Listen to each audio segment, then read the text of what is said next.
Damn! This video is going to show you how to get gold in the current Interlagos time trial, earning you a total of 2 million credits in GT7. I found this time trial to be one of the easier ones technically, as you're using a relatively stable car and it's at low to mid speeds throughout the track.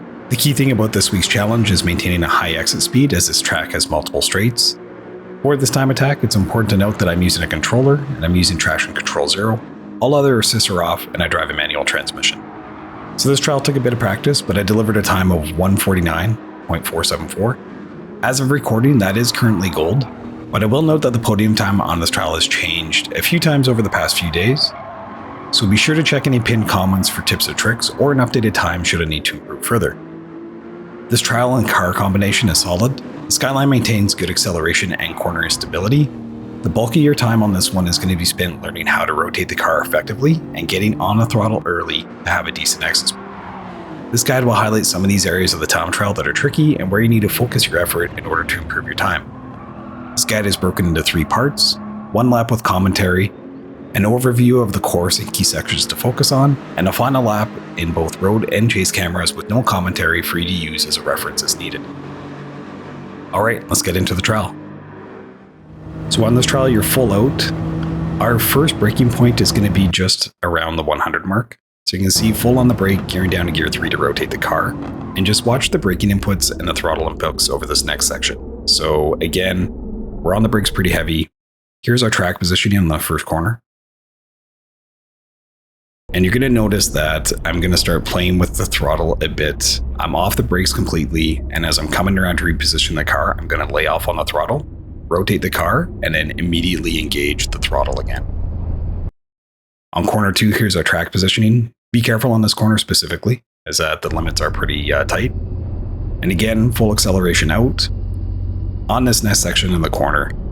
And likely lost a bit of speed here, but overall pretty good exit.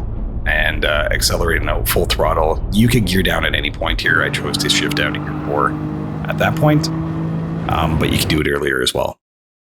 On the first straight track positioning, you can be pretty much outside of the roadway. Just get back on before the end. And here's our next brake point up ahead. We're going to brake just before the 100.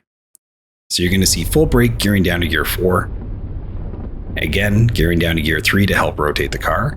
And I'm going to lay off on the brake and rotate the car here, again cutting the corner somewhat. And again, here's another view of our track positioning here. You can see again, you can cut this corner a fair amount. Don't go over the curb, but you can actually take up a bit more space. Full acceleration out, and again, cutting this left wall as much as possible.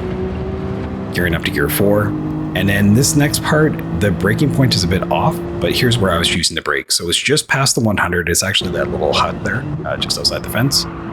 So minor quick tap on the brakes to rotate the car. And now full acceleration out, but I'm just feathering the throttle as needed. And here's my next brake point right here. I was using the markers of the tire marks there. And again, full brake, off on the brake to rotate the car. Track positioning, you can cut a fair amount on these corners. I definitely could have taken more here. So in gear 2, acceleration out, quick tap of the brakes, gearing up to gear 3 to maintain traction, and then just using throttle to kind of rotate the car through and maintain your driving line. Here's our next braking point right here, is where that concrete meets that green border. Full on brake again, gear down to gear 2 to rotate the car. Again, off on the brake. As soon as the car rotates, we're going to be up on the accelerator early. And again, track positioning, another corner you can cut fairly decently. So full acceleration out, gearing up to gear 3 to maintain traction. And this final section is really about positioning the car to maintain as much exit speed as possible. So on this part here, this is your braking point. But watch where the car is positioned. The car is positioned virtually almost halfway off the road. And again, you can actually take up a bit more position here if you want to. And you're going to see I exit this corner probably a bit late. So as I rotate the car, I'm missing the apex slightly. So I have to brake more than I want to here. And I have to ease up on the accelerator so I'm not pushing the car into the grass. But again, here's another corner where you can absolutely take a bit more space as needed. As long as your inside tires are on the road, you're okay. So full acceleration out. This is going to be good for gold. It's going to take us just over 1 minute 49 seconds. Not the best time, it's okay. As you can see on this guide, that sections 4 to 5, I think I left some time on the table.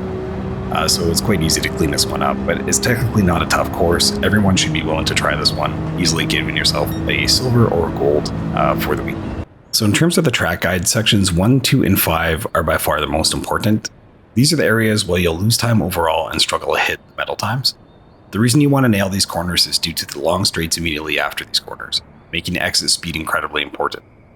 So if you're struggling with your time, these are the areas that I would focus on first. Once you have these sections down, the middle portions of the track shouldn't really be much of a challenge, as it's mostly low-speed corners and really updrifting early to maintain traction. In general, with this car, you can brake hard and fast, and then gear down to rotate the car, and laying off the brakes as you reposition the car. As soon as you're comfy with the new driving line, apply acceleration on the apex of the corners, and the car will reposition incredibly well. So section 1 and 2 are all about maintaining your rotation and exit speeds. Again, you can refer to the track position we've already covered to improve your times here. You can cut the corners a bit here, but the track limits are enforced strongly, specifically on the second corner. Section 3 isn't difficult, it's more about a quick brake to rotate the car, and then feathering the throttle to maintain speed as you go through the sweeping corner. Section 4, brake early, gear down to gear 2 to rotate on the hairpins, and gear up early to help with your traction on exit. I noticed in this section I was able to cut corners substantially without a penalty, so it's pretty easy to use that to your advantage. And then the final section, section 5, is really about positioning your car to maintain the highest exit speed possible. You can take advantage of the lax track limits here to improve your time. It's fairly forgiving as long as you keep your inside wheel on the road. So I'm confident in the strategies mentioned in this guide, and you'll easily be able to improve your time. I'll be sure to post any updated times or strategies in the comments below should I need to further improve my time to hit gold. As of our current recording, this puts us in the top 3%, and I'm confident enough in the strategy here to share it. And as you can see this guide, I felt I could still gain some time, specifically in sections 4 and 5. So next I've got the non-commentary road and chase cams for those of you that use a different viewpoint when racing. I hope you find this breakdown helpful and you enjoyed these guides. Should you feel I've earned it, please like and comment below to help my channel grow. Thanks, take care.